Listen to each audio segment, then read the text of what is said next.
जी अस्सलाम वालेकुम।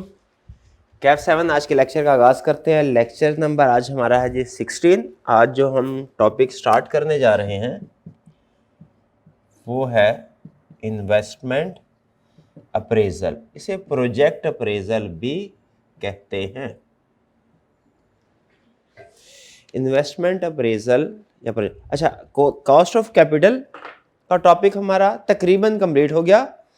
आपको हमारा जो प्रैक्टिस सेट था उसमें पास्ट पेपर के एग्जाम लेवल के क्वेश्चन जितने थे हमने कर लिए। कुछ छोटे छोटे क्वेश्चन रह गए थे, आपको होम असाइनमेंट में दिए थे। उम्मीद है आसानी से हो गए होंगे, कोई प्रॉब्लम होनी नहीं चाहिए सूली तौर पे अगर टॉपिक आपको क्लियर है। की असाइनमेंट आपने, कोई प्रॉब्लम उसमें, कोई प्रॉब्लम नहीं, पक्का। चलिए, वो कंपैरेटिवली इजी भी थे। ऐसे ही है, किए आपने? नहीं किए मुझे लगता है, कल कर लेंगे ऐसे ना। अच्छा, कर लिए थे, कोई प्रॉब्लम उनमें आपको? कोई प्रॉब्लम? ओके, चलिए। जी जी कौन सा क्वेश्चन? क्वेश्चन नंबर 10 में बताइए क्या प्रॉब्लम है, दिखाइएगा। पेन कौन सा है?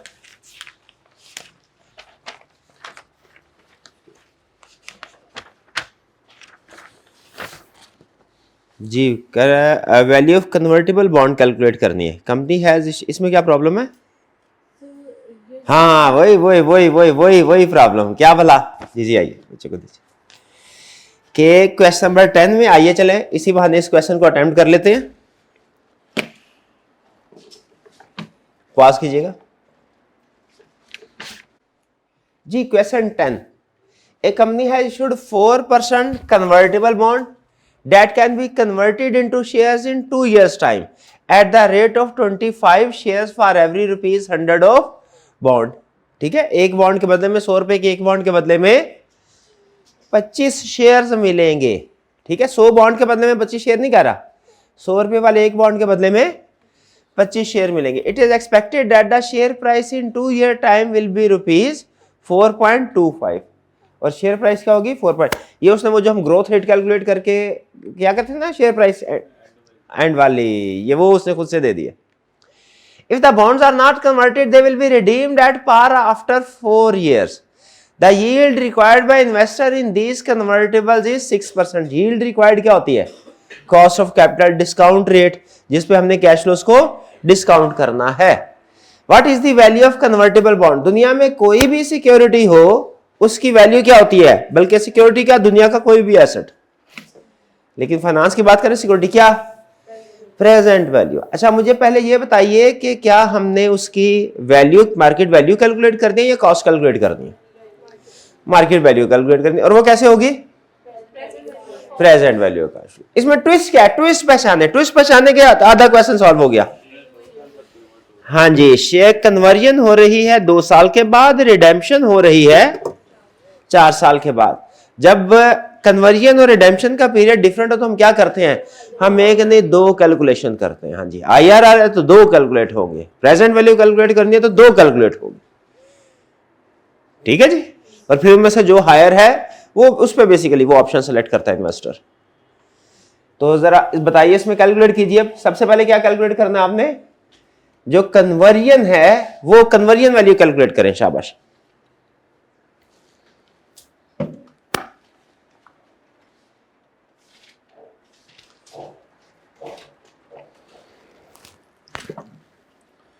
कन्वर्जन वैल्यू क्या होगी?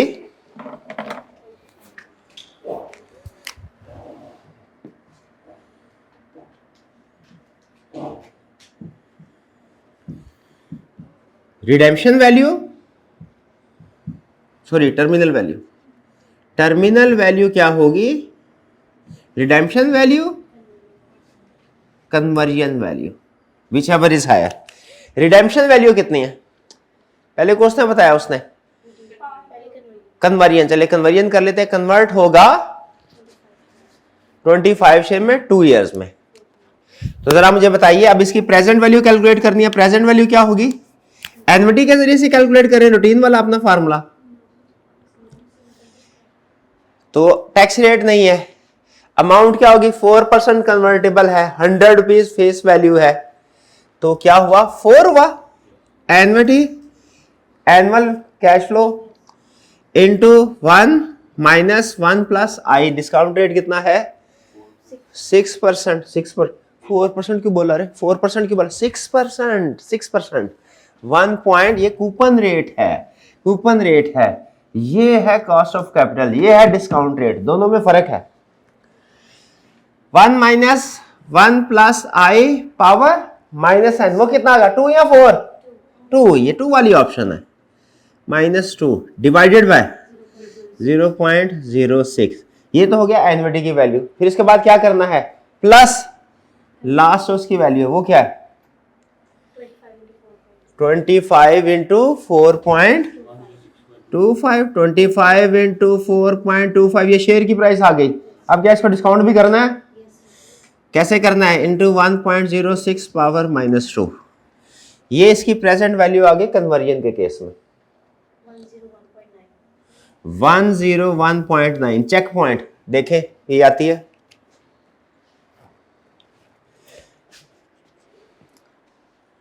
मैच कर लें, डन, यहां तक साथ है,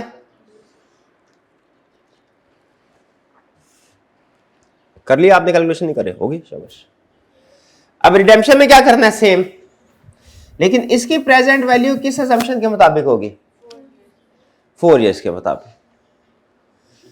तो रिडीम्ड एट पार है, ओके कोई बात नहीं, मतलब पार का मतलब 100, ठीक है। तो यहां पे अब हम उसी तरीके से एन्युटी तो सेम 4 इंटू 1 माइनस 1.06, अब पावर क्या आएगी -1, हाँ जी, n इज इक्वल टू, ये 4 वाली ऑप्शन है, ये फर्क है, साल डिफरेंट हो, आपको दोनों कैलकुलेशन अलग करनी पड़ती हैं, डिवाइडेड बाय 0.06, और फिर इसके बाद प्लस 100 इंटू 1.06 पावर -4, 93.07, और इनमें से कौन सी वाली, विच एवर इज हायर, ये प्रेजेंट वैल्यू।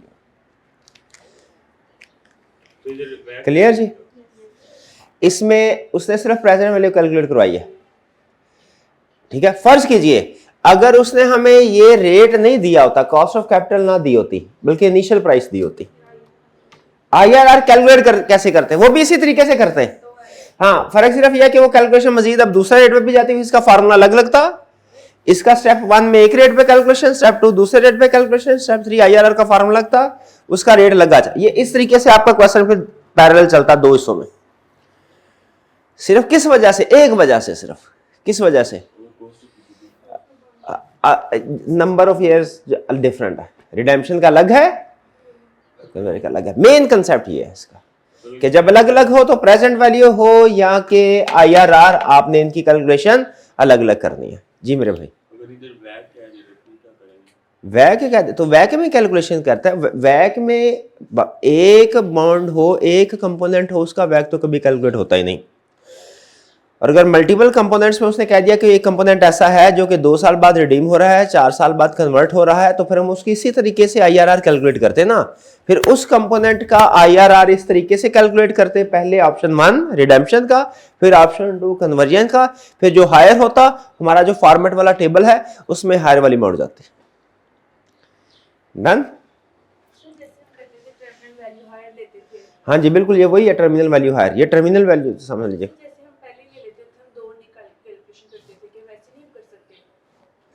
पहले हम ना ना ना ना पहले हम जो कैलकुलेशन करते थे, पहले जो हम कैलकुलेशन करते थे, ये हायर हो,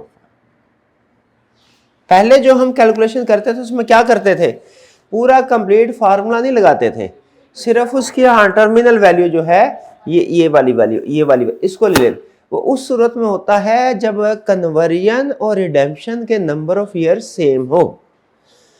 अगर कन्वर्जन पीरियड डिफरेंट है, रिडेम्पशन पीरियड डिफरेंट है, सेम सिक्योरिटी का कन्वर्जन पीरियड डिफरेंट है, रिडेम्पशन पीरियड डिफरेंट है, तो आप एक फार्मूला नहीं, मेरा सिंपल क्वेश्चन है, उधर फिर n क्या लिखेंगे, आप क्या लिखेंगे, प्रॉब्लम है ना, 2 भी नहीं ले, तो हम उसकी फिर डिफरेंट कन्वर्जन पीरियड के डिफरेंट कैलकुलेशन करते हैं, रिडेम्पशन पीरियड डिफरेंट कैलकुलेशन करते हैं, फिर हायर वाला आंसर होता है, पक्का, ओके।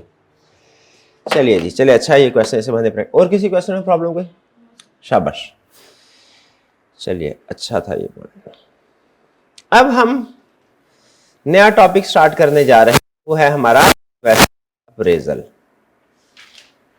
ठीक है, इन्वेस्टमेंट अप्रेजल के बाद आज कैलकुलेशंस नहीं है, कम है, कम कंसेप्ट ज्यादा है, क्योंकि नया टॉपिक होता है ना, आपको पता है। तो हमारी अप्रोच क्या होती है, हमने, मुझे बताइए, क्या कैलकुलेशन जो है सिर्फ प्रैक्टिस के ऊपर तवज्जो देते हैं कि हम कंसेप्ट के ऊपर भी और फॉर्मेट के ऊपर भी फोकस। याद रखिए, कंसेप्ट और फॉर्मेट ज्यादा अहम है। ये नहीं कह रहा कि प्रैक्टिस नहीं करनी या प्रैक्टिस कम करें, नहीं, बल्कि ये कह रहा हूं कि क्वेश्चन प्रैक्टिस करने से पहले कंसेप्ट और फॉर्मेट क्लियर कर लें, फिर उसके बाद क्वेश्चन प्रैक्टिस करें। डायरेक्ट किसी भी टॉपिक के क्वेश्चन प्रैक्टिस करें, एक अप्रोच ये भी होती है। ठीक है, एक अप्रोच। बल्कि चलें, अब थोड़ी गपशप भी हो रही है आज, आपको पता है वैसे ही हमारा तकरीबन हाफ वर्किंग डे समझे इसको, हाफ 50% लेवल पे क्लास हाफ है ना। ये तो जिनके करीब हॉस्टल है वो आगे, मेहरबानी आपकी। तो जब मैं स्टूडेंट था ना, तो किसी वजह से मैं कॉस्ट काउंटिंग का सब्जेक्ट है, मुझे अभी तक याद है, उसकी क्लासेस नहीं ले सका था किसी वजह से। तो घर बैठ के खुद तैयारी करता था। जब खुद तैयारी करता था तो मेरे पास एक बुक होती थी इंडियन, उसमें क्वेश्चन बेतहाशा थे। तो मैं क्या करता था, क्वेश्चन करता था, उससे कंसेप्ट लेता था, क्वेश्चन किया, उसमें देखा क्या क्या एडजस्टमेंट है, उसको अलग से लिख दिया। ये तरीका अच्छा था, मतलब इसमें जाहिर से, लेकिन ये समझ लीजिए रिवर्स इंजीनियरिंग है, इसमें बहुत ज़्यादा टाइम लगता था। कंसेप्ट बिल्ड हो जाता था इसमें भी, लेकिन क्या होता था, बहुत ज़्यादा टाइम लगता था, बहुत ज़्यादा क्वेश्चन प्रैक्टिस करने पड़ते थे। एक ये तरीका भी है, शायद कुछ स्टूडेंट्स इसको भी ऑप्ट करते होंगे, लेकिन अच्छा तरीका क्या है कि आप पहले कंसेप्ट बिल्ड करें, पूरे टॉपिक का क्या है, उसके बाद उसके फॉर्मेट्स देखें, भाई इसमें कितनी तरह के क्वेश्चन आते हैं, किस तरह के क्वेश्चन का फॉर्मेट क्या है। ठीक है, फिर जब आप समझ लें टॉपिक को, टॉपिक की ऊंच नीच समझ लें, फॉर्मेट किस सिचुएशन में कौन सा फॉर्मेट यूज करना है समझ, उसके बाद क्वेश्चन की प्रैक्टिस स्टार्ट करनी है। और आपको देखा होगा कि यही हमारा पास में भी यही हमारा फॉर्मूला रहा है या अप्रोच रही है, और इस सेशन में भी यही। तो आज के लेक्चर में हम कंसेप्ट और फॉर्मेट इसके ऊपर फोकस करेंगे। 2 लेक्चर लगेंगे हमारे, आज के और कल के, आने वाला कल। इसमें आपने ये नहीं समझना कि टाइम ज़ाया हो रहा है, क्योंकि नॉर्मली जो न्यूमेरिकल सब्जेक्ट में बच्चा बैठा होता है ना, तो जब तक वो पूरा क्वेश्चन ना करे जिस दिन, वो कहता है आज कोई पढ़ा नहीं, मज़ा नहीं आया। ठीक है, तो ये आज क्या है, हमारा कंसेप्ट बिल्डिंग वाला लेक्चर है और फॉर्मेट वाला लेक्चर है, आज और कल का। इंशाल्लाह परसों से एग्जाम लेवल का क्वेश्चन स्टार्ट हो जाएगा, परसों से बेफिक्र है। तो टॉपिक क्या है, प्रोजेक्ट अप्रेजल, इन्वेस्टमेंट अप्रेजल। इसका मतलब क्या है, आपको याद होगा मैंने आपको बताया था कि हम फाइनेंस मैनेजर हैं। ठीक है, फाइनेंशियल मैनेजमेंट सीख रहे हैं ना। तो जो आपका पेपर है BIS को इंटरनेशनली बोलते हैं, जिसका फाइनेंस पोर्शन है, इसको बोलते हैं फाइनेंशियल मैनेजमेंट या स्ट्रेटेजिक फाइनेंशियल मैनेजमेंट। हम क्या कर रहे हैं, हम इनकम स्टेटमेंट सीख रहे हैं, हम बैलेंस शीट सीख रहे हैं, लेकिन कौन सी, हिस्टोरिकल वाली नहीं, पास वाली नहीं, वो तो फाइनेंशियल अकाउंटेंट सीखते हैं, वो तो काउंटिंग में, फाइनेंशियल अकाउंटिंग में आप सीखते हैं। फाइनेंशियल मैनेजमेंट में जो आप ये वर्क कर रहे होते हैं, ये कौन से वाला कर रहे होते हैं, फ्यूचर का, क्योंकि डिसीजन मेकिंग करनी है आपने, पास रिजल्ट्स को समराइज नहीं करना, फ्यूचर की बेस पे डिसीजन मेकिंग करनी है। ठीक है, इनकम स्टेटमेंट का टॉपिक अलग है, बजटिंग का आपको बताया था। बैलेंस शीट में हमारे पास एसेट्स भी हैं, हमारे पास लायबिलिटीज भी हैं। आपको बताया था एसेट्स में, जल्दी जल्दी बता रहा हूं, मतलब समझ लीजिए, राइटिंग साइड समझना है आपको। नॉन करंट एसेट भी है, करंट एसेट्स भी है, लायबिलिटी में करंट लायबिलिटी भी है, नॉन करंट लायबिलिटी भी है, इक्विटी भी है। शाबाश, 1 2 3 4 5 कंपोनेंट, ऐसा ही है। हर एक कंपोनेंट सारे सीखेंगे, हर एक अलग अलग टॉपिक में डिस्कस होगा। इनकम स्टेटमेंट कहां डिस्कस होगी, बजटिंग में, बोले बजटिंग में, इनकम स्टेटमेंट कहां, बजटिंग में, शाबाश। करंट एसेट, करंट लायबिलिटी, ये किस टॉपिक में डिस्कस होंगे, वर्किंग कैपिटल मैनेजमेंट, बेहतरीन। इक्विटी और नॉन करंट लायबिलिटी या लॉन्ग टर्म लोन, ये कहां पे है, शाबाश, ये वैक का टॉपिक है। अब कौन सा टॉपिक रह गया, नॉन करंट एसेट। गैस करें ये कहां डिस्कस होगा, प्रोजेक्ट अप्रेजल या इन्वेस्टमेंट अप्रेजल, जो हम आज से स्टार्ट करने जा रहे हैं। तो बेसिकली आज हम क्या पढ़ने जा रहे हैं कि प्रोजेक्ट अप्रेजल किसी प्रोजेक्ट में इन्वेस्टमेंट करनी है, क्या करनी चाहिए कि नहीं। अच्छा, यहां पे अकाउंटिंग का और फाइनेंशियल मैनेजमेंट का स्कोप फर्क रखें, पहले तो ये चीज क्लियर कर दें, दोनों मिक्स नहीं होने चाहिए। अकाउंटिंग में हम क्या सीखते हैं, अकाउंटिंग में सीखते हैं भैया एसेट नॉन करंट, वो भी नॉन करंट एसेट सीखते हैं, याद है IAS 16। अकाउंटिंग में भी नॉन करंट एसेट के बारे में सीखते हैं, फाइनेंस में भी, BIA में भी ये नॉन करंट एसेट के बारे में सीखते हैं। फर्क क्या है सर, फर्क क्या, फर्क ये है अकाउंटिंग में हम सीखते हैं एसेट खरीद लिया है, अब उसे किस अमाउंट पे रिकॉर्ड करना है। अब उसकी लाइफ 5 ईयर है तो हर साल उसकी डेप्रिसिएशन कैसे रिकॉर्ड होनी चाहिए। अगर हमने उसकी लाइफ के एंड में जब उसको डिस्पोज किया तो उसका डिस्पोजल अकाउंट बना के बताओ कि गेन या लॉस कितना है। देखिए यही करते हैं, यानी काउंटिंग का फोकस है कि एसेट खरीद लिया है, काउंटिंग स्टार्ट कहां से होगी, एसेट खरीद लिया है अब उसकी रिकॉर्डिंग करो। फाइनेंस का ये फोकस है ही नहीं। फाइनेंस का फोकस क्या है, भाई एसेट खरीदना चाहिए कि नहीं, भाई ये वाला एसेट खरीदना चाहिए कि नहीं खरीदना चाहिए, बताइए ये फैसला। अब दोनों में फर्क समझ आ रही है। अकाउंटेंट जो है वो डिसीजन मेकिंग नहीं करता, अकाउंटेंट क्या करता है, रिकॉर्डिंग करता है। डिसीजन मेकिंग कौन करेगा, फाइनेंशियल मैनेजर करेगा। अच्छा, थोड़ा सा आपसे जजमेंटल क्वेश्चन पूछता हूं, आपके ख्याल में बिजनेस पॉइंट ऑफ व्यू से ज्यादा वैल्यू, माइंड नहीं करना आपने क्योंकि आपको काउंटिंग ज्यादा पसंद है, फाइनेंशियल मुझे पता है ज्यादा है, लेकिन जरा बिजनेस पॉइंट ऑफ व्यू से मुझे बताइए वैल्यू एडिशन किस डिसीजन की वजह से हो रही है। क्या इस वजह से कि रिकॉर्डिंग कैसी हो रही है, कि इस वजह से कि जो एसेट खरीदने का डिसीजन है वो कैसा हो रहा है, डिसीजन कैसा हो रहा है, ये आप कितना बेनिफिशियल आपने डिसीजन किया। तो फाइनेंस में हमने क्या सीखना है कि ये एसेट हमें खरीदना चाहिए या नहीं खरीदना चाहिए। अगर 2 हैं तो उनका फिर हम 2 का एनालिसिस कर लेंगे, 3 है तो 3 का, जितने भी ऑप्शन है। लेकिन बेसिक लेवल पे तो आपको पता है वो एक प्रोजेक्ट के बारे में हमें, और एग्जाम में ज्यादातर जो क्वेश्चंस आते हैं ना, समझ लीजिए 90% के करीब क्वेश्चन जो हैं वो आपको एक एसेट के बारे में बताएगा कि ये एसेट है, बताओ इसका क्या करना है, खरीदना चाहिए कि नहीं खरीदना चाहिए। भाई स्कोप समझ लग गया आपको इन्वेस्टमेंट अप्रेजल का, ओके चले। अच्छा चले बात को यहीं से आगे लेके चलते हैं। आपके ख्याल में ये फैसला किस बेस पे होना चाहिए कि हमें किसी एसेट को खरीदना चाहिए कि नहीं। हाँ, जो उसकी आज कॉस्ट पे कर रहे हैं और जो उसकी लाइफ से ओवर द पीरियड हमें बेनिफिट होगा उसको कंपेयर कर ले, सिंपल कॉस्ट बेनिफिट एनालिसिस कर ले। बहुत अच्छा जवाब दिया, शाबाश, बेहतरीन।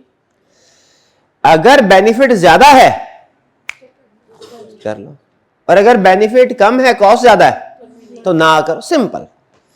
तो इन्वेस्टमेंट अप्रेजल के लगभग जितने भी क्वेश्चंस होंगे उसमें उसने आपको दिया क्या होगा और रिक्वायर क्या होगा ये समझे। इंफॉर्मेशन दी होगी उसने किसी प्रोजेक्ट के बारे में, किसी एसेट के बारे में, किसी मशीनरी के बारे में इंफॉर्मेशन दी होगी, और रिक्वायरमेंट में क्या होगा, बताओ क्या ये प्रोजेक्ट एक्सेप्ट करना चाहिए या नहीं करना चाहिए। समझ रहे, क्या क्या प्रोजेक्ट इस्तेमाल करना चाहिए। किसी जगह पे कोई जर्नल एंट्री नहीं पूछेगा, ठीक है, सिंपल डिसीजन। ओके चले, और इसका फैसला किस बेस पे हमने करना है कि प्रोजेक्ट हमें स्टार्ट करना है कि नहीं करना, कॉस्ट और बेनिफिट एनालिसिस करके। शाबाश। बेसिकली कॉस्ट तो उसने स्टार्ट में दी होती है कि भैया ये 50 मिलियन का एसेट है, क्वेश्चन में ज्यादा काम आपका क्या होता है, असल बेनिफिट कैलकुलेट करना कि हमें ओवर द ईयर इसके। अच्छा जरा सोच के मुझे बताइए, ये जो नॉन करंट एसेट होता है जिसकी इन्वेस्टमेंट अप्रेजल, जिसकी हम डिसीजन मेकिंग सीखने जा रहे हैं, इसका लाइफ स्पैन, लाइफ पीरियड 1 साल होता है या 1 से ज्यादा, नॉन करंट का 1 से ज्यादा होगा। शाबाश। तो उसके पीछे हिडन मैसेज पता है क्या है, कि आपको कैलकुलेशन 1 साल की नहीं करनी पड़ेगी, एसेट 3 साल का है तो 4 साल का है, 5 साल का है। लेकिन गुड न्यूज आपके लिए ये है कि फॉर्मेट जो है ना उसमें वो इस तरीके से फॉर्मेट है कि आपको कैलकुलेशन करते हुए ज्यादा टाइम नहीं लगेगा। ठीक, आइए अब जरा इंट्रोडक्शन उसका पढ़ते हैं, क्या कह रहा है? कह रहा what is meant by project and project appraisal. Project means long term asset. इस टॉपिक का नाम प्रोजेक्ट अप्रेजल भी है, इन्वेस्टमेंट अप्रेजल भी है। प्रोजेक्ट का मतलब क्या है? लॉन्ग, पूरी तवज्जो चाहिए क्योंकि कंसेप्ट बिल्डिंग हो रही है यहां पे। 19 का 20 भी नहीं होना चाहिए, जो कंसेप्ट जैसे है वही बेस पे ये काम कर रहे होंगे। आपकी प्रोग्रामिंग हो रही है, प्रोग्रामिंग में फॉल्ट आ जाए तो आगे चल के जो भी सिस्टम बनेगा उसमें भी फॉल्ट आते रहेंगे बार बार। Project means long term asset. Project appraisal means calculating whether a project will be beneficial for a company और नॉट। क्या प्रोजेक्ट बेनिफिशियल होगा कंपनी के लिए कि नहीं होगा, यानी क्या इस प्रोजेक्ट से कंपनी को फायदा होगा या कि नहीं होगा। शाबाश। अच्छा, तो हम कैसे कैलकुलेट कर सकते हैं कि कोई प्रोजेक्ट बेनिफिशियल होगा कि नहीं? अब सवाल ये आता है, भाई ये बात समझ आ गई, प्रोजेक्ट का मतलब long term asset, project appraisal का मतलब इवैल्यूएट करना है कि प्रोजेक्ट कंपनी के लिए बेनिफिशियल है कि नहीं। बेनिफिशियल से मुराद फाइनेंशियली बेनिफिशियल है कि नहीं। अगला ज़हन में सवाल क्या आता है इस लाइन को पढ़ के कि कैसे पता चलेगा प्रोजेक्ट बेनिफिशियल है कि नहीं? कहता है दो तरीके हैं, एनपीवी और आईआरआर। हमने कहा बस कर दो, बस हमें समझ लग गई है। एनपीवी भी सीख के आए हैं, आईआरआर भी सीख के आए हैं। एनपीवी भी सीख के आए हैं, आईआरआर भी सीख के आए हैं। भाई सीख के आए हैं ना? कहां से सीख के आए हैं? शुक्र है ये नहीं कह दिया कि हम पीआरसी में सीख के आए हैं, ये भी सीखा है यहां पे। पिछले टॉपिक में कॉस्ट ऑफ कैपिटल में दोनों टेक्निक सीखी हैं, नेट प्रेजेंट वैल्यू भी और आईआरआर भी सीखी है। लेकिन यहां पे एक चीज में रखिएगा, एक बड़ा डिफरेंस है इन्वेस्टमेंट अप्रेजल की एनपीवी आईआरआर में और कॉस्ट ऑफ कैपिटल की एनपीवी आईआरआर में। बेसिक टेक्निक सेम है, एक बड़ा फर्क है जिसको सुन के आपको एक झटका लगेगा, जिसको सुन के आपको सैड फीलिंग आएगी थोड़ी। वो फर्क क्या है?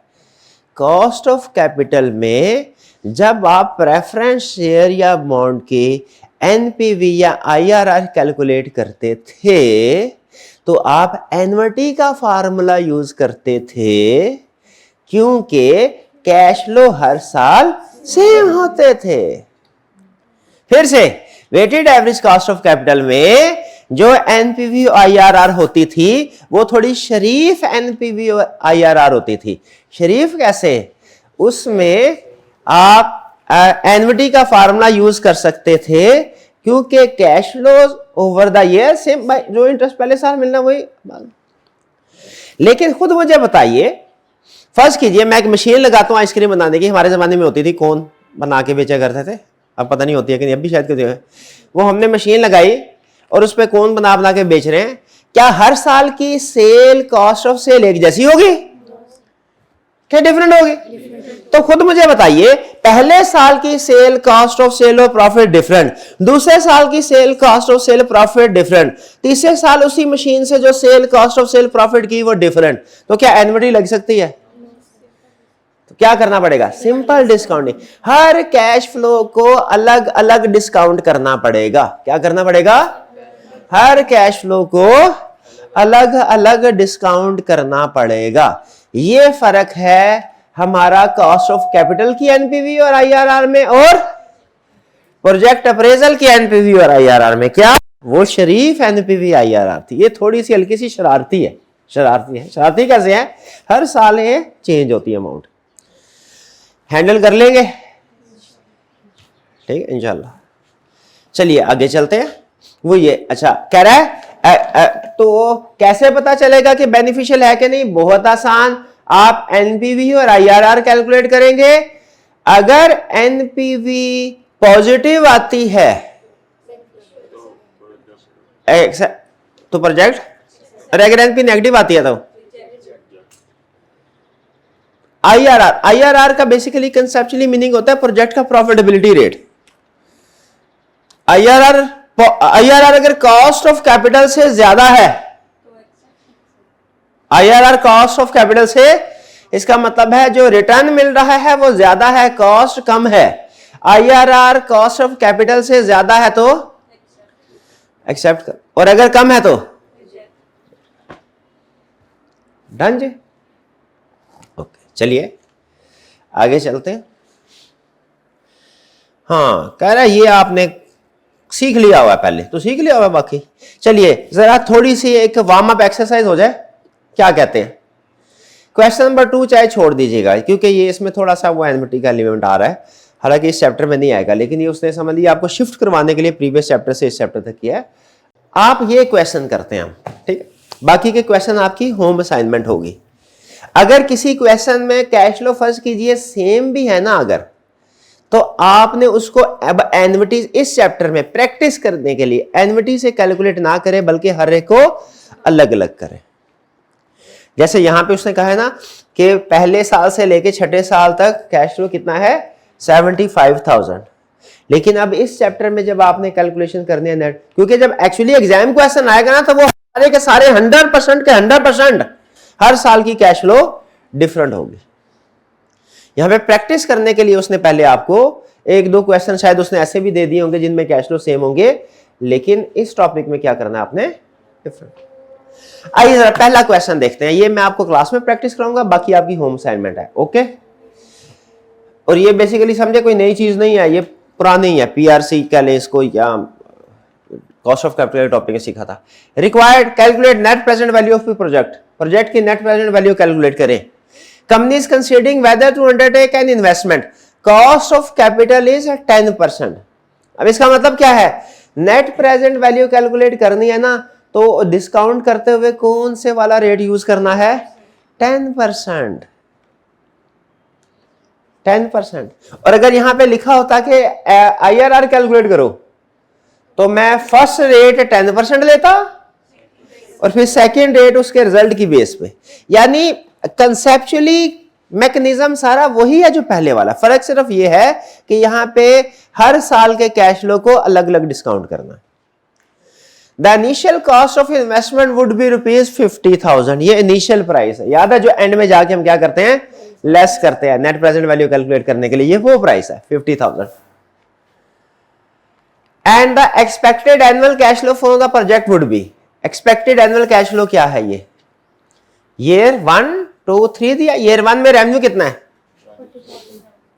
40,000, कैश एक्सपेंस कितना है, नेट कैश इनफ्लो कितना है, डन। सेकेंड ईयर में 35,000 20,000, थर्ड ईयर में 82 40 42, ठीक है, क्लियर।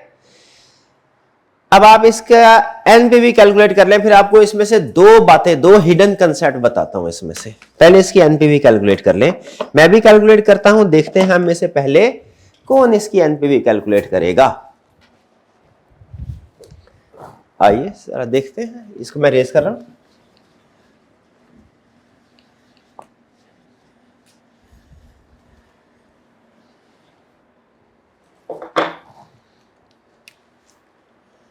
प्रेजेंट वैल्यू कैलकुलेट करनी है, डिस्काउंट रेट हमारा 10% है, तो ईयर 1 की क्या है 10,000।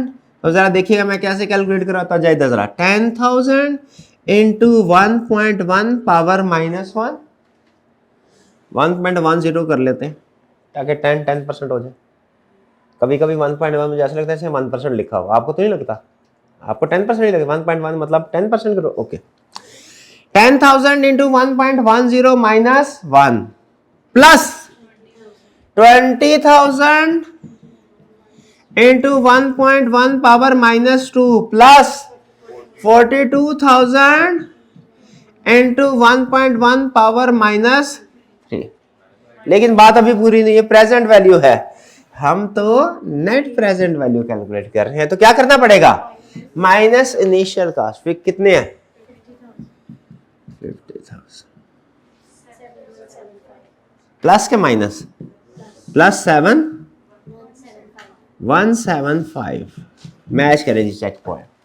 अब ये एनपीवी पॉजिटिव, इसका मतलब पता क्या है, इसका मतलब ये है कि अगर आप इस प्रोजेक्ट को स्टार्ट करते हैं तो आपको ओवर इट्स लाइफ इतने पैसे मिलेंगे, और चूंकि आपकी कॉस्ट इतनी है तो जो डिफरेंस है वो आपका एक तरह से प्रॉफिट है, ये आपकी परचेज प्राइस है, आउटफ्लो, इसको बोलेंगे आउटफ्लो है, ये इनफ्लो है, ये इनफ्लो है, ठीक है। और ये हमारा समझ लीजिए कि नेट सरप्लस है। ये ओवर द ईयर ये जो नेट सरप्लस है सेम रहेगा? ये हर सवाल में सेम तो नहीं होगा, डिफरेंट होगा, किसी में पॉजिटिव होगा, किसी में नेगेटिव होगा, ठीक भाई। ये कैलकुलेशन क्लियर हो गई है? तो प्रोजेक्ट मुझे बताइए, ये हमें एक्सेप्ट करना चाहिए कि नहीं करना चाहिए? करना चाहिए। अब ये तो छोटा सा क्वेश्चन था, दो चीजों का आपने ध्यान रखना है। पहली चीज, ये कंसेप्चुअल याद रखिए, कॉस्ट ऑफ कैपिटल में भी हमने सीखा था, जब हम कैश फ्लोज की कैलकुलेशन कर रहे होते हैं, हम डिविडेंड में याद है आपको मैंने क्या बात बताई थी, जब ग्रोथ रेट कैलकुलेट किया था, ग्रोथ रेट कैलकुलेट करना सीखा था ना, उसमें उसने दिया हुआ था शायद टेबल, जिसमें वो देता था 21 का डिविडेंड इतना, 22 का, 23, 24, 25 इतना। तो क्या कहा था कि जो डिविडेंड कब आया, साल के एंड पे, डिविडेंड कब आया, साल के। अच्छा, अब यहां पे एक चीज सुन लीजिए, बाज़ औक़ात कुछ चीजें होती हैं प्रैक्टिकली डिफरेंट होती है, समझाने के लिए डिफरेंट थोड़ा सा उनको कर दिया जाता है कंसेप्ट। जैसे आपने इकोनॉमिक्स पढ़ी है, इकोनॉमिक्स में आपको पता होगा कि किसी भी प्रोडक्ट की जो डिमांड होती है ना, वो प्राइस के साथ साथ और बहुत से फैक्टर्स पे डिपेंड करती है। तो जरा मुझे बताइए, प्रैक्टिकल लाइफ में किसी एक दिन में अगर प्राइस चेंज हुई है तो उसमें सिर्फ प्राइस का अमल दखल होगा कि दूसरे फैक्टर्स का भी? शाबाश। लेकिन जब आपको लॉ ऑफ डिमांड सिखाया जाता है ना, तो ये कहा जाता है कि हम चूंकि प्राइस और डिमांड का रिलेशनशिप पढ़ रहे हैं, तो हम एज्यूम करेंगे, क्या करेंगे? एज्यूम करेंगे कि बाकी फैक्टर्स सेम कांस्टेंट है। किस लिए? सिंप्लिसिटी ऑफ कैलकुलेशन के लिए। उसी तरीके से अब यहां पे जो आपको कंसेप्ट समझाया जा रहा है ना, प्रैक्टिकली अब अगर सोचेंगे ना प्रैक्टिकली, तो डिविडेंड तो चले साल के एंड पे ही पे होता है, ये बात समझ आती है। लेकिन ये जो रेवेन्यू और एक्सपेंसेस है ना, ये साल के एंड पे नहीं सारे के सारे होते, ये तो रोज के रोज होते हैं। 1 जनवरी को होगा, 2 को, 3, 4, 5, 6, ये तो 365 दिनों में हो रहे होंगे तकरीबन। लेकिन क्या आप एग्जाम में बैठ के या क्लास में बैठ के 365 कैलकुलेशंस कर सकते हैं? सिंपल मुझे आंसर दीजिए, नहीं कर सकते। इसीलिए सिंप्लिसिटी के लिए एज्यूम किया जाता है, इन्वेस्टमेंट अप्रेजल में क्या किया जाएगा? एज्यूम किया जाएगा for simplicity of calculation, investment appraisal में एज्यूम किया जाएगा कि जितने की भी कैश फ्लो हैं सारे के सारे eight the end of year के हुए हैं। हालांकि प्रैक्टिकली ऐसा नहीं होता, ठीक है, लेकिन अगर प्रैक्टिकली चलना पड़ा ना, तो हमें 365 दिन की कैलकुलेशन करनी पड़ेगी, जो कैलकुलेटर पे इम्पॉसिबल, लगभग इम्पॉसिबल है। हाँ, अगर प्रैक्टिकली हम एक्सेल पे काम कर रहे हो, स्प्रेडशीट कोई हमारे पास सॉफ्टवेयर है, तब तो कैलकुलेशन कर सकते हैं, जरूरत नहीं है।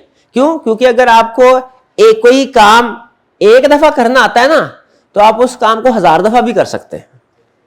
तो अगर आप एक दफा कैलकुलेशन कर सकते हैं, तो 365 टाइम्स भी कर सकते हैं। इसलिए मकसद आपको क्या समझा, तो ये इस अजम्पशन से आप गड़बड़ तो नहीं करेंगे अब कि सर ये कैसे हो सकता है कि सारी का सारी सेल और सारी का सारा एक्सपेंसेस जो है वो साल के एंड पे वो आखिरी दिन हो। नहीं होता, हमें भी पता है, लेकिन फॉर सिंप्लिसिटी ये एज्यूम किया जाता है। इसमें कोई दिक्कत तो नहीं है आपको, कोई प्रॉब्लम? चले, पहली अजम्पशन क्लियर हो गई, ठीक है।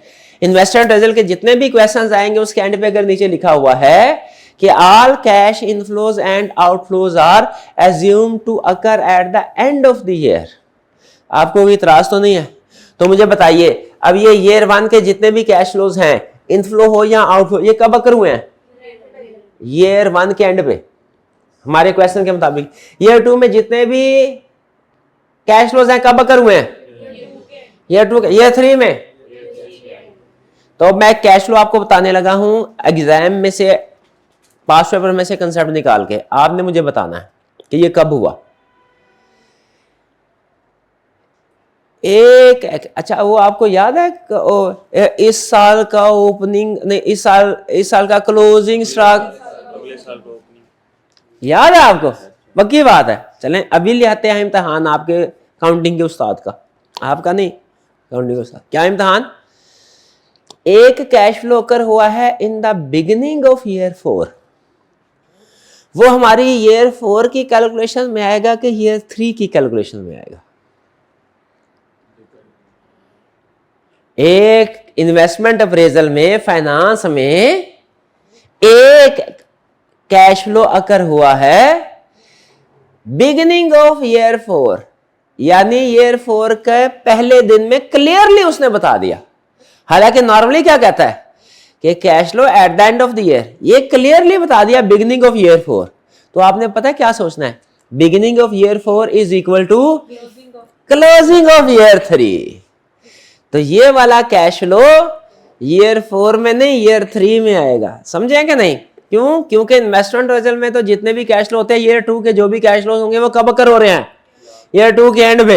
ईयर 3 वाले कब अकर हो रहे हैं? ईयर 3 के एंड पे।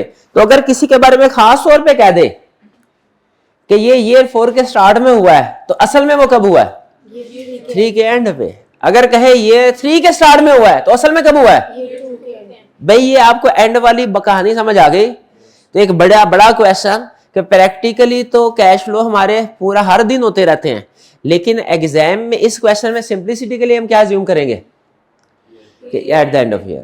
ठीक है जी। अब मैं अज्यूम कर रहा हूं कि आप बाकी क्वेश्चन की भी एनपीवी आईआर में कैलकुलेट कर लिया, ये कैलकुलेट करनी है। इसमें कैलकुलेशन का फर्क होगा, सिर्फ कंसेप्ट वही है। और कैलकुलेशन का फर्क क्या होगा भला? हर साल के कैश फ्लो को अलग कैलकुलेट करना है। कर लेंगे जी? चलिए आइए, अब ये जो स्टेप्स आपको इन्वेस्टमेंट अप्रेजल में दे दिए ना, ये समझ लीजिए ये निचोड़ है मेरी तरफ से। इन्वेस्टमेंट अप्रेजल के क्वेश्चंस का क्या है? निचोड़ है। ये अगर आपने अच्छे तरीके से समझ लीजिए, इन्वेस्टमेंट अप्रेजल का क्वेश्चन याद रखिएगा मेरी बात, बड़ा क्वेश्चन है, अहम क्वेश्चन है, हर अटेम्प्ट में आता है। बड़ा क्वेश्चन है, हर अटेम्प्ट में तकरीबन हर अटेम्प्ट में आता है। जैसे कॉस्ट ऑफ कैपिटल का तकरीबन हर अटेम्प्ट में आता है, हर अटेम्प्ट में बल्कि आता है। उसी तरह इन्वेस्टमेंट रिजल्ट का भी हर अटेम्प्ट में। ठीक है। और ये वो क्वेश्चन है जो आपका टाइम भी बचाएगा। एक कुछ टॉपिक न्यूमेरिकल ऐसे होते हैं कि जो मार्क्स कम है, कैलकुलेशन ज्यादा होती है, और कुछ टॉपिक ऐसे होते हैं कैलकुलेशन कम है, मार्क्स ज्यादा होते हैं। जैसे जो बजटिंग का टॉपिक है ना, बजटिंग का कैलकुलेशन ज्यादा, मार्क्स कम। लेकिन जो फाइनेंशियल रिस्क मैनेजमेंट वाला क्वेश्चन है, ठीक है, उसमें मार्क्स ज्यादा, कैलकुलेशन कम। इन्वेस्टमेंट अप्रेजल, ये जो कॉस्ट ऑफ कैपिटल है ये 50-50 है, इसमें बैलेंस रहिए, यानी जितनी कैलकुलेशन उतने मार्क्स। इन्वेस्टमेंट अप्रेजल, ठीक है, इजी टॉपिक है, हाई मार्क्स वाला टॉपिक है। कैलकुलेशन इसमें थोड़ी सी है लेकिन कंपैरेटिवली कम है। यानी इस क्वेश्चन को आप आसानी के साथ जो एलोकेटेड टाइम है उससे कम टाइम में कंप्लीट कर लेंगे। ये क्वेश्चन आपके 4-5 मिनट बचा देगा। यानी अगर फर्ज कीजिए 10 नंबर का क्वेश्चन आता है और आपको ये लगभग कोई 18 मिनट में करना चाहिए, तो ये 14-15 मिनट में कंप्लीट हो जाएगा। ठीक है, तो इसलिए इसको खास तौर पे समझें। स्टेप्स, क्या क्या स्टेप्स हैं? पहला स्टेप, अब समझते जाना है। अब आपको पता है फाइनेंस अलग चीज है, अकाउंटिंग अलग चीज है। और हम फाइनेंस के टीचर को एक बड़ी प्रॉब्लम क्या पेश आती है, आपके अकाउंटिंग के चूंकि जहां पे कंसेप्ट डिफरेंट होते हैं ना, तो कोई टर्म बोले ना तो आपके जहन में अकाउंटिंग आ जाती है, अकाउंटिंग का ट्रीटमेंट आ जाता है। वो अकाउंटिंग में ऐसे करते थे, तो आपका वो कंसेप्ट हमने तोड़ना होता है कि नहीं भाई ये ऐसे नहीं, फाइनेंस में ऐसे नहीं चलेगा। जैसे आप कहते हैं फाइनेंस में हम अहमियत किसको देते हैं? कैश को।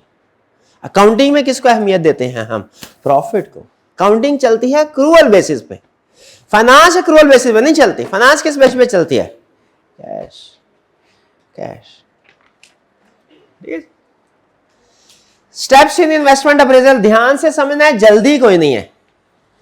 ये किया क्या है हमने, बहुत से क्वेश्चन प्रैक्टिस किए, उन क्वेश्चन प्रैक्टिस करके हर क्वेश्चन में जो उसका मगज होता है, जो क्रक्स होता है, उसको निकाला, उसको सीधा पदरा करके हमने उसकी तरतीब लगा के कंसेप्ट के जरिए से आपको समझा रहे हैं। तो आपने हर कंसेप्ट के, ये जो लर्निंग ऑब्जेक्टिव 2 और लर्निंग ऑब्जेक्टिव 3 है, ये जान है इन्वेस्टमेंट अप्रेजल की। जिसने ये 2 लर्निंग ऑब्जेक्टिव समझ लिए, समझे उसने इन्वेस्टमेंट अप्रेजल समझ ली। बाएं हाथ का खेल है, जिम्मेदारी के साथ कह रहा हूं। 2 लर्निंग ऑब्जेक्टिव समझ लें, कौन सा लर्निंग ऑब्जेक्टिव 2 और 3। इन्वेस्टमेंट अप्रेजल के क्वेश्चंस क्या हैं, बाएं हाथ। हाँ, जो उसने लेटेस्ट ऐड किया है कुछ टॉपिक, वो अलग है, उसका ट्रीटमेंट कुछ अलग है। In investment appraisal, decisions are made on the basis of cash inflow and cash outflow. पहला और सबसे बड़ा concept, non cash items are not considered and are ignored. Investment appraisal में फैसला किस बेस पे होगा, कैश की बेस पे, कैश की बेस पे। जो नॉन कैश आइटम्स हैं उनको हमने इग्नोर करना है, इग्नोर करना है। फिर से फैसला किस बेस पे होगा, कैश की बेस, यानी समझे ये कैश बेसिस काउंटिंग चल रही है, अक्रूवल बेसिस नहीं चल रही। फॉर एग्जाम्पल कह रहे explain with the help of example, कह रहे cash paid for purchase of fix assets. अगर आपने कोई फिक्स एसेट परचेज किया है, उसके लिए कैश पे किया है, क्या इंक्लूड होगा, होगा, हमारी इन्वेस्टमेंट अप्रेजल के फॉर्मेट में कैलकुलेशन में इंक्लूड होगा, होगा। But depreciation expense is not included. Investment appraisal में हमने डेप्रिसिएशन एक्सपेंस इंक्लूड नहीं करना। अब ये ना समझिए कोई कमी रह गई है, नहीं, कमी नहीं रह गई, उसे हम किसी दूसरे एंगल से हम पूरा कर रहे होते हैं। जब हम एसेट की कॉस्ट को लेस कर रहे होते हैं ना, तो समझ लीजिए उसके सारे सालों की डेप्रिसिएशन ऑटोमेटिकली लेस हो गई। जब हम एसेट की कॉस्ट को लेस करेंगे तो ये कंप्लीट है, मतलब पॉइंट ऑफ व्यू डिफरेंट है, अप्रोच कंप्लीट है। पहला लेसन और सबसे बड़ा लेसन इन्वेस्टमेंट अप्रेजल का क्या है, यूज कैश फ्लो। क्या, यूज कैश फ्लो। इसके इंटरप्रिटेशन में क्या समझा रहा है कि जो कैश वाली आइटम है वो इंक्लूड करनी है और नॉन कैश आइटम इंक्लूड। दूसरी example, cash received from sale of fix asset is included, क्योंकि कैश रिसीव हुआ है, बट गेन और loss on disposal is not included, वो नॉन कैश है। एग्री करते हैं? तो मुझे बताइए डेप्रिसिएशन क्या इन्वेस्टमेंट अप्रेजल की कैलकुलेशन में आएगी? यहां पे अच्छा एक चीज मैं बता दूं, फॉर्मेट्स डिफरेंट टीचर के डिफरेंट है, ये बता दूं। और हमारा जो फॉर्मेट है, मेरा ख्याल है वो कोई टीचर नहीं यूज, अपने अपने अपनी अप्रोच होती है और सारे ठीक है, कोई गलत नहीं है, सारे ठीक है। लेकिन हमारा जो फॉर्मेट होगा आपने उसको फॉलो करना है। जो अल्लाह ताला ने जिन स्टूडेंट्स को मेरे पास भेजा है उनकी जिम्मेदारी मेरे पे है, तो आपने भी रिलाई, आपने क्या करना है, हर साल का कैश फ्लो देखना है, वो टैली होता है कि नहीं, आपने एनपीवी आईआरआर देखना है टैली होता है कि नहीं, डिसीजन देखना है टैली होता है कि नहीं।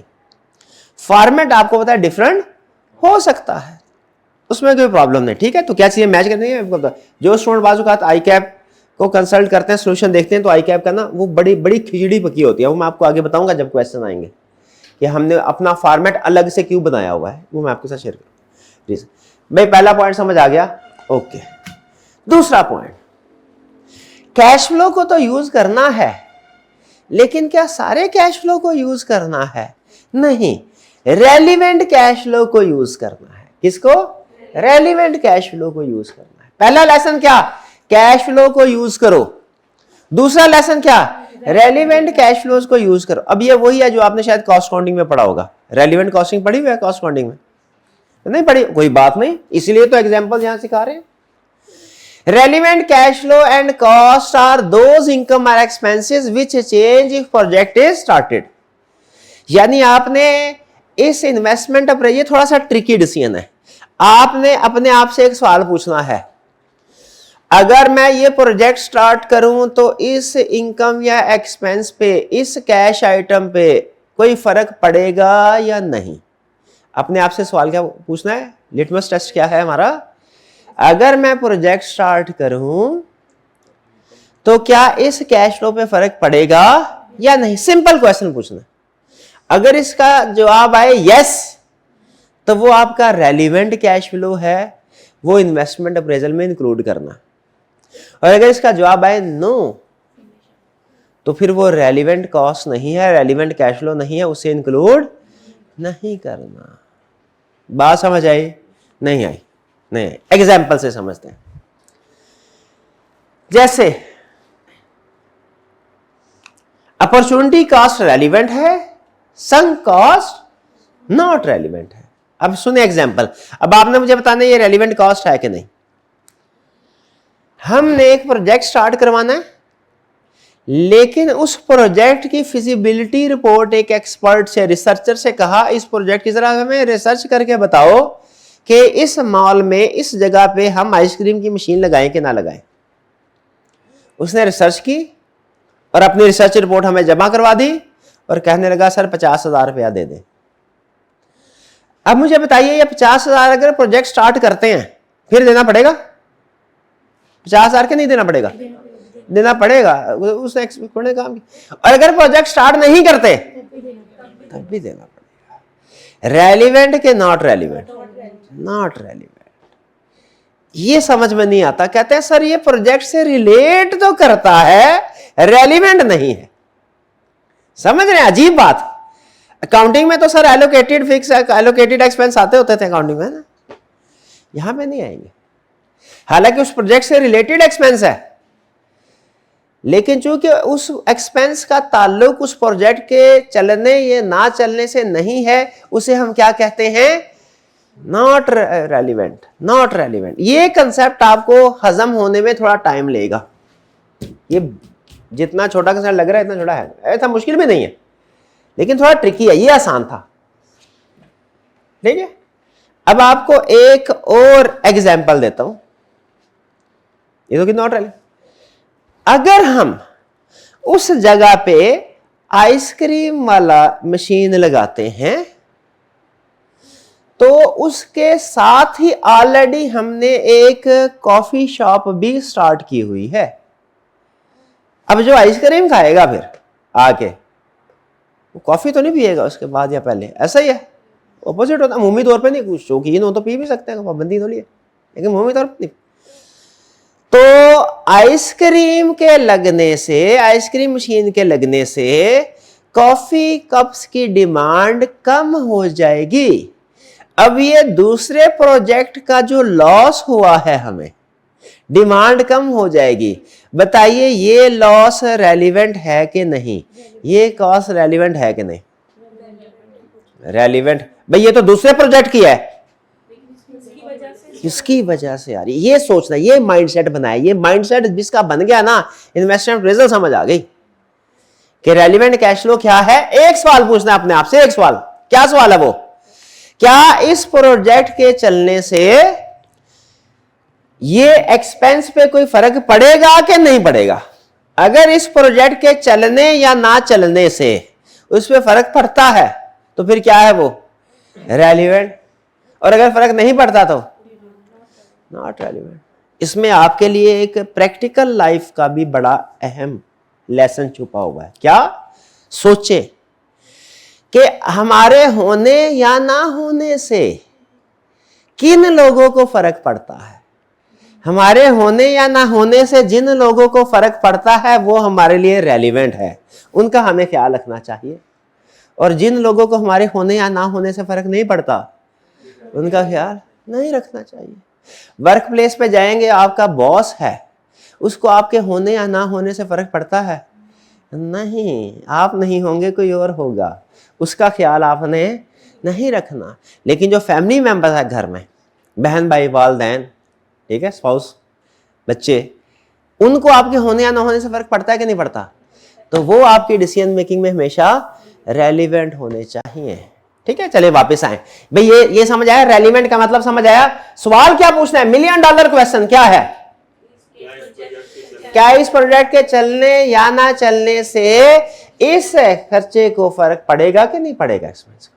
अगर पड़ेगा तो वो खर्चा जो भी है वो हमारा रेलिवेंट है, वरना रेलिवेंट नहीं। तो बताइए क्या डिसाइड करने के काबिल हो गए कि कौन सा एक्सपेंस से आउटफ्लो हमारे लिए रेलिवेंट है, कौन सा नहीं? चले आगे, सिर्फ 5 मिनट मजीद 2 चीजें बतानी है। पहली चीज, consider timing of cash flows. क्या करो? कंसीडर कैश फ्लो की टाइमिंग। यानी उसने क्वेश्चन में कैश फ्लो दिए होंगे, सारे के सारे कैश फ्लो ईयर 1 में नहीं होंगे, कुछ कैश फ्लो ईयर 1 में होंगे, बल्कि कुछ ईयर नॉट में होंगे। ईयर नॉट किसको बोलते हैं? टुडे को पढ़ा था ना डिविडेंड की कैलकुलेशन में भी। ईयर नॉट क्या होता है? ग्रोथ रेट की कैलकुलेशन। टुडे डी नॉट था। कुछ कैश फ्लो होंगे ईयर नॉट में, कुछ कैश फ्लो होंगे ईयर 1 में, कुछ ईयर 2 में, कुछ ईयर 3 में, कुछ ईयर 4 में। आपने किस चीज का ध्यान रखना है, ईयर नॉट वाला कैश फ्लो किधर है, ईयर नॉट में। ईयर 1 वाला कैश फ्लो किधर है, ईयर 1 में। ईयर 2 वाला कैश फ्लो किधर है, ईयर 3 वाला कैश फ्लो किधर है, ईयर 4 वाला किधर है। तो फिर वादा करें कि ईयर 3 वाले कैश फ्लो को ईयर 4 में कभी नहीं डालेंगे इंशाल्लाह, और ईयर 2 वाले को ईयर 1 में नहीं डालेंगे, और ईयर नॉट वाले को ईयर 1 में नहीं डालेंगे। बेशक यानी आपने कैश फ्लो को पढ़ते हुए अमाउंट भी डिसाइड करनी है, इसकी अमाउंट क्या होगी, ईयर भी डिसाइड करना है। अब खुद सोचे, अगर ईयर गलत डिसाइड कर लिया तो एंड पे जो नीचे कैश फ्लो आएगा वो गलत आएगा, और फिर जो एनपीवी आ रहा है वो भी गलत होगा। यही कह रहा है lesson. Consider timing of cash flow. Consider there are 4 types of cash flow. 3 कर लें, ठीक है। कौन कौन से, एक इनिशियल इन्वेस्टमेंट, ये कब अकर होती है, स्टार्ट में, ईयर नॉट में आएगी। एक कौन सी है, टर्मिनल कैश फ्लो, ये कब होगी, ईयर एंड में। इनिशियल इन्वेस्टमेंट की एग्जांपल क्या है, कॉस्ट ऑफ न्यू एसेट जो आप खरीद रहे हैं। टर्मिनल कैश फ्लो की एग्जांपल क्या है, जो एंड पे आएगा, जैसे ये क्या होगा, डिस्पोजल ऑफ फिक्स एसेट्स, या अगर बिजनेस में कोई वर्किंग कैपिटल इन्वेस्ट किया हुआ है, जैसे बिजनेस में दुकान में कोई चीजें रखी हुई हैं, इन्वेंट्री, रॉ मटेरियल वगैरह, उसको भी बेच के पैसे आ जाते हैं। वर्किंग, उसको बोलते हैं रिटर्न ऑफ वर्किंग इन्वेंट्री और वर्किंग कैपिटल, सॉरी। तो एक इनिशियल इन्वेस्टमेंट है, ये कब होती है, स्टार्ट में। एक टर्मिनल कैश फ्लो है, एंड ऑफ, और एक ऑपरेटिंग कैश फ्लो है। इसको 4 उसने इसलिए कहा कि ऑपरेटिंग कैश फ्लो इनफ्लो भी होते हैं, आउटफ्लो भी होते हैं। ये क्या होगा हमेशा, आउटफ्लो, स्टार्ट में होगा और आउटफ्लो होगा। ये क्या होगा हमेशा, इनफ्लो। और ये क्या होगा, ऑपरेटिंग कैश फ्लो, दोनों, इनफ्लो भी, जो सेल्स हैं वो इनफ्लो, जो एक्सपेंसेस है वो। तो 4 कह लें या 3 कह लें, वो एक ही बात है। इसके उसने 2 हिस्से किए। और फिर यूज स्पेसिफाइड फॉर्मेट। हमेशा आपने जो फॉर्मेट ड्रॉ करना है वो आपको होता है, फॉर्मेट हमारा सबसे अहम होता है। तो ये वो फॉर्मेट है जो आपने फॉलो करना है। ये देखे, इसमें खास तौर पर मुझे बताया जो ईयर आ रहे हैं वो हॉरिजेंटली आ रहे हैं या वर्टिकल आ रहे हैं, ये सबसे अहम चीज बताएं। ये ऐसे हॉरिजेंटली आपने, यानी ईयर नॉट, यानी कॉलम बनाने हैं, ईयर के कॉलम बनाने हैं, ईयर की रो नहीं बनानी। कभी नहीं सवाल हो सकेगा, अब हो सकता है लेकिन नहीं करना आपने, बहुत मुश्किल, वो नहीं, ऐसा होता ही नहीं है, होता ही नहीं है। ठीक है, क्या करना है, हमेशा ऐसे सवाल करना, ईयर हमेशा ऐसे आने चाहिए। डन जी। इसमें देखिए क्या है, फॉर्मेट समझ लें। कैश फ्लो है, यहां पे कैश फ्लो की डिस्क्रिप्शन होगी, और फिर यहां पे कॉलम, पहला कॉलम हमेशा कौन सा होगा, फिर तो मुझे बताइए, अगर प्रोजेक्ट की लाइफ 3 साल है तो कितने कॉलम बनेंगे ईयर्स के, 4। क्यों, चौथा क्यों, प्रोजेक्ट की लाइफ 5 साल है, कितने कॉलम बनेंगे ईयर, क्यों, छठा क्यों, और लास्ट यूज स्पेसिफाइड मेथड। अगर उसने क्वेश्चन में ध्यान से देखें, एनपीवी बोला है तो आपने क्या करना है, एनपीवी कैलकुलेट, आईआरआर बोला है तो कैलकुलेट करना। क्लियर जी। चलिए बस आज के लिए इतना काफी है। और ये है असल सवाल, वो तो आपका प्रैक्टिस के लिए था, वो आपकी ऑप्शनल होम असाइनमेंट है, कर लें, उसमें 2-3 सवाल कर लीजिएगा। ये लाजमी आपने करना है, ये आपकी जिंदगी का इन्वेस्टमेंट अप्रेजल का पहला क्वेश्चन है। और यकीन कीजिए, अगर आपने इसको सॉल्व कर लिया, आपको ये बात पर यकीन नहीं आएगा, मुझे ये भी पता है, 80% इन्वेस्टमेंट अप्रेजल हो गई। फिर सिर्फ आपने वो पिक एंड ड्रॉप गेम खेलनी है। ठीक है, नहीं सर 80 ज्यादा हो गया, 70% कर लें, क्योंकि कुछ कैलकुलेशंस हैं, हालांकि वो कोई मुश्किल नहीं है, लेकिन फिर भी 70% होगा। ये जिसने क्वेश्चन ठीक कर लिया, समझे 70% इन्वेस्टमेंट अप्रेजल कर ली, इसका ये मतलब नहीं घर बैठ जाना है, अब आपने आना है, प्रैक्टिस तो करनी है ना, हमने करेंगे जी। चलिए कोई क्वेश्चन पूछना चाहते हो पूछ लीजिए। नहीं, आज का लेक्चर यहाँ पे ख़त्म करते हैं हम। अल्लाह हाफिज़।